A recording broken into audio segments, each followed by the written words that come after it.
Para mí el Dios es el pueblo, sin lugar a dudas. Y es el pueblo de Bogotá, un pueblo que sufre enormes carencias sociales y económicas. Colombia es la sexta nación más desigual del mundo y Bogotá es la tercera ciudad más desigual de Colombia.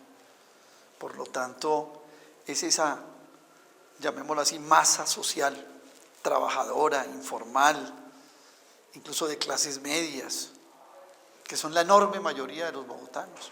Bogotá era una ciudad industrial. Nosotros, como es una ciudad tan lejos de las costas, es una ciudad que de alguna manera tiene una barrera geográfica a las importaciones y lo había logrado desarrollar algunas cadenas que permitían producir aquí, transformar acá y distribuir acá. Eso se ha venido cambiando. Hoy la ciudad es una ciudad altamente importadora. Estamos importando 12.000 millones de dólares por semestre, ¿sí? Y es una ciudad que además, pues la industria ha caído de una manera muy importante. La industria de Bogotá era el 17% del Producto Interno Bruto, hoy es más o menos entre el 11 y el 12%. O sea, en cerca de 15 años hemos perdido 5 puntos en participación en el Producto Interno Bruto por parte de la industria y la ciudad se ha transformado en una ciudad de servicios, informal y mucha pequeña empresa colgada de lo que queda de las cadenas industriales básicas, que son la automotriz, que son la química farmacéutica, que son la de plásticos y que son algo de textiles y alimentos más o menos y metalúrgica. Esas son las cadenas industriales principales de la ciudad.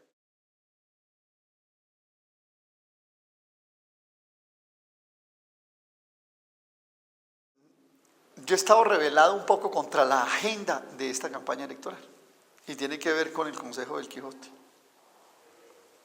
La agenda de esta campaña nos la impusieron, no sabemos quiénes, o bueno, sí sabemos quiénes, pero no decimos quiénes. Entonces dicen, la agenda de la campaña es movilidad, seguridad, corrupción.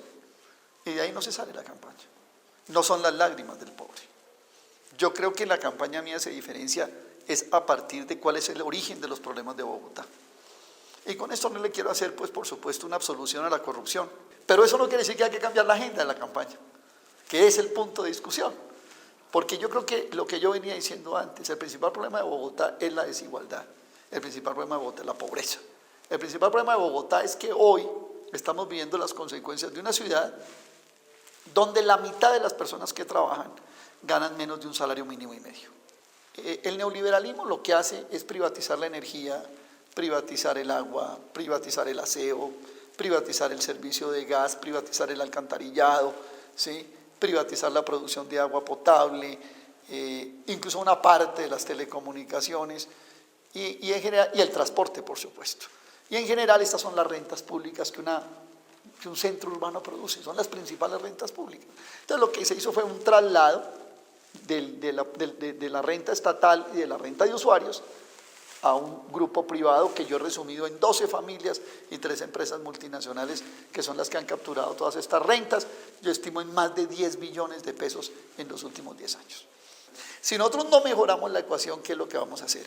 Que la plata que damos para atender las necesidades sociales simplemente termina convertido en un subsidio indirecto para que la gente lo que se ahorra ahí lo tenga para pagarle a los privatizadores cuanto quieran. Entonces, por ejemplo, estamos pagando, los pobres de Bogotá están pagando uno de los transportes más caros de América Latina en Transmilenio. 1.700 pesos por transporte, por viaje. En México, viajar en el metro de México vale 450 pesos colombianos, estoy pasando la equivalencia de una vez. En Buenos Aires vale 600 pesos colombianos. En un Transmilenio parecido que hay en Quito, 450 pesos colombianos. ¿Sí? Entonces, si eso no lo compensamos, si yo sigo dando subsidios en salud en ocasiones, pero el Transmilenio ya se pone a 2.000 y pico, entonces es como un perro tratando de cogerse la cola, ¿no? Nunca vamos a poder compensar realmente. Entonces, arriba nosotros dando subsidios y los privatizadores capturándolos todos para ellos. ¿Cuál es el costo que hoy tenemos que pagar social? ¿Dónde están las lágrimas de esos pobres? Entre 800.000 y 1 millón de personas que tienen que desplazarse todos los días por medio humano porque no tienen para el pasaje. Cuando hablo de medio humano hablo de a pie o en bicicleta, no propiamente porque estén entrenando o porque sí, las ciclovías que bueno, no, es porque si se comen la plata de su trabajo en transporte, no tienen cómo comer alimento. no tienen cómo pagar un arriendo, no tienen cómo pagar una factura de servicios, ¿sí? ¿Qué más estamos pagando? En el agua estamos pagando entre 300.000 y 400.000 hogares o suscriptores residenciales que al año se les suspende el servicio de acueducto por lo menos una vez. ¿Qué estamos pagando en energía?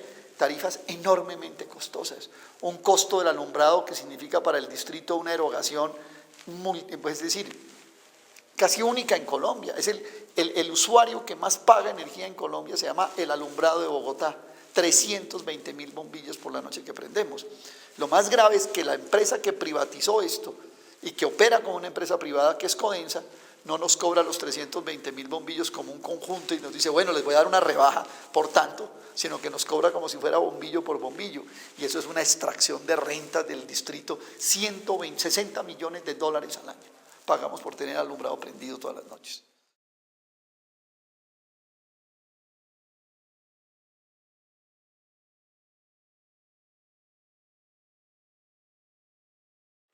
Casi que uno podría decir que no tengo nada más que agregar, ¿no?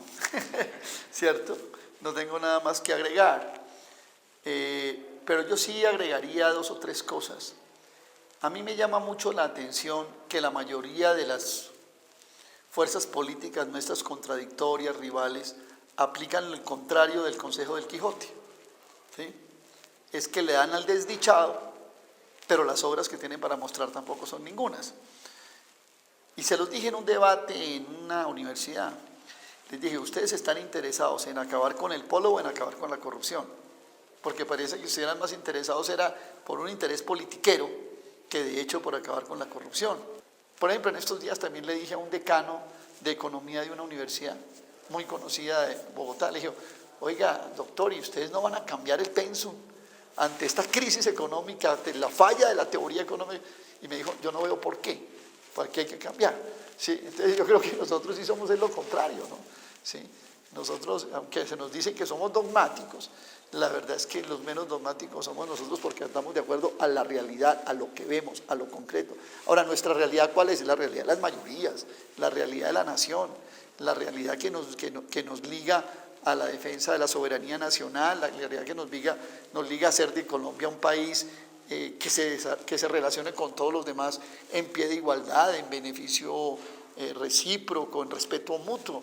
Para otros la realidad se plasma una política económica que hace de Colombia un país subsidiario, un país complementario a la crisis mundial de tubo de desahogue de las crisis, ¿cierto? Bueno, entonces todo eso que uno hace en la vida le permite decir, estoy aquí o estoy allí. A mí me preocupa mucho la gente sin ideología, ¿no? Me preocupa mucho la gente que lo que resulta ser es ocurrente, ¿sí? Y entonces están más interesados en la consigna que hechice, ¿sí? Que en la presentación estructural de las ideas, porque esas personas terminan siendo presa precisamente de todo lo contrario que predican, cuando su mundo termina siendo un vacío, una desestructuración, y entonces son presa fácil, ¿sí?